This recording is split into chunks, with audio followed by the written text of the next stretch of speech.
ಮಂಜಿನಿಂದ ತುಂಬಿದ ಒಂದು ಶಾಂತ ಬೆಳಗ್ಗೆ ಪ್ರೊಫೆಸರ್ ಹೇಜ್ ಅವರ ಫಾರ್ಮ್ನಲ್ಲಿ ಒಂದು ಅದ್ಭುತ ಘಟನೆ ನಡೆಯಿತು. ಡೈಸಿ ಎಂಬ ಕುರಿಯ ಬಳಿಯಲ್ಲಿ ಒಂದು ಸಣ್ಣ ಹಿಮಚಿರತೆ ಮರಿ ನಡುಗುತ್ತಾ ಮಲಗಿತ್ತು. ಅದನ್ನು ಭಯಪಡುವ ಬದಲು ಡೈಸಿ ತನ್ನ ಮರಿಗಳ ಜತೆಗೆ ಅದಕ್ಕೂ ಹಾಲು ಕುಡಿಸಲು ಪ್ರಾರಂಭಿಸಿತು. ಪ್ರೊಫೆಸರ್ ಅದಕ್ಕೆ ಬ್ಲೇಜ್ ಎಂದು ಹೆಸರಿಟ್ಟರು. ತಿಂಗಳುಗಳು ಕಳೆಯುತ್ತಾ ಬ್ಲೇಜ್ ದೊಡ್ಡದಾಗುತ್ತಾ ಹೋದನು. ಆದರೆ ಕುರಿಮರಿಗಳಿಗೆ ಎಂದಿಗೂ ಹಾನಿ ಮಾಡಿಲ್ಲ. ರಾತ್ರಿ ಬಂದಾಗ ಅವನು ಅವುಗಳ ಮಧ್ಯದಲ್ಲೇ ಮಲಗುತ್ತಾ ಅವುಗಳನ್ನು ಕಾಪಾಡುತ್ತಿದ್ದ.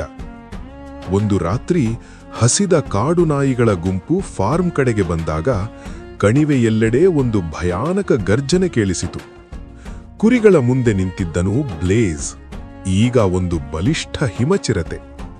ಅವನನ್ನು ನೋಡಿ ಕಾಡು ನಾಯಿಗಳು ಭಯಪಟ್ಟು ಓಡಿಹೋದವು.